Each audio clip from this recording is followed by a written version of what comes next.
Week 10. Can you believe it, everybody? Hi, I hope you're doing great. It's great to check in with you. Just a couple of things that I want to highlight for you as we come into week 10 and then set our sights on finals week. We've been on an amazing journey together, and it's just thrilled to continue to have these remaining weeks with you.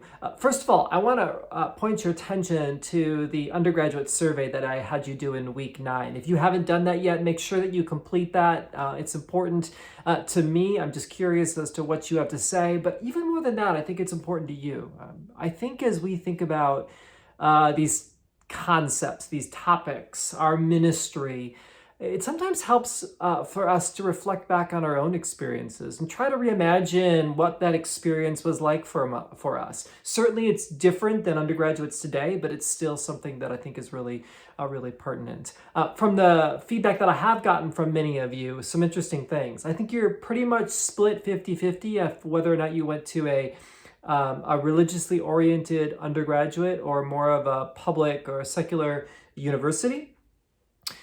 Also interesting is that almost all of you expressed either, in the survey for sure, expressed that you did experience some sort of spiritual shift or change in the way that you thought about your religious or spiritual experiences. Really interesting, right? Like all of you, right? Think about what that means as far as emerging adulthood, about the undergraduate experience, and the important work that we have to do to think about these important moments for those that are going through these journeys. It doesn't mean that if you're not in college that you didn't have these experiences. It's just what we looked at, and given this population and who you are, you obviously went to college to get to grad school, so here we are. But it's just a really interesting finding.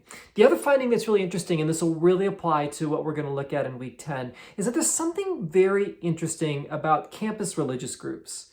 Campus and religious groups have a sort of love-hate relationship with most colleges and universities, and I'll explain that in the lecture. But what's interesting is this, is that all of you offered some really interesting information. About 70 to 75% of you said that you attended a campus religious group. There was another percentage of you that said that you didn't, probably about 20-ish%. And then there was another percentage of you that said that you started in a campus religious group and then you left it.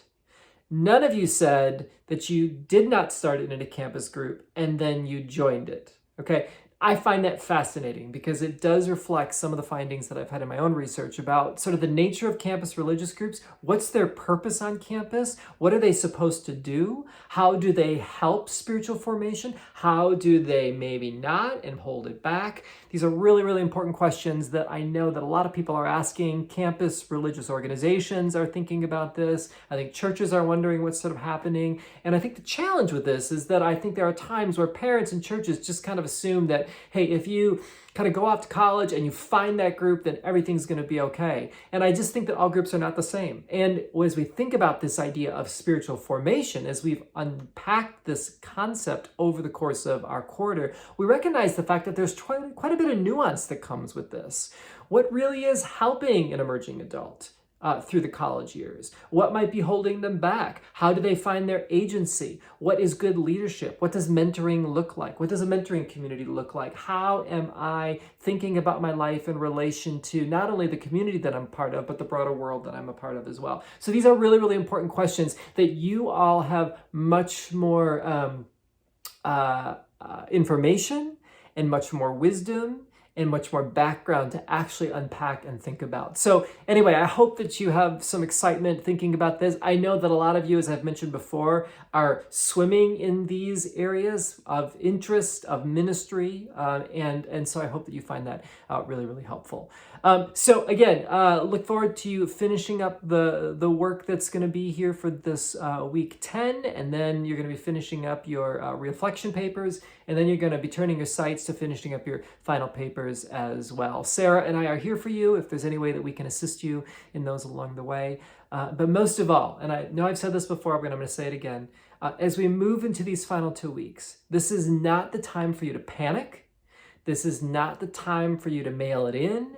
This is not the time for you to kind of go, oh, well, it's almost over. That's it. No, this is the moment when everything begins to come together, and it's going to feel scary and hard and beautiful and fun and inspiring and terrifying all at the same time. And what I'm asking you to do, and we're there with you, is I want you to lean into this moment and hold it and ask yourself, what might the Spirit be wanting to show me, tell me, teach me, guide me in the way that I'm thinking, in the way I'm working through my own graduate education as I think about these things. So this is the moment, and I'll be praying for you in that as well. I know this is hard work, but it's the good work. And as I've mentioned before, and I'll say it again, there are emerging adults out there that are counting on you to be an advocate for them, to be a sympathetic and empathetic voice and ear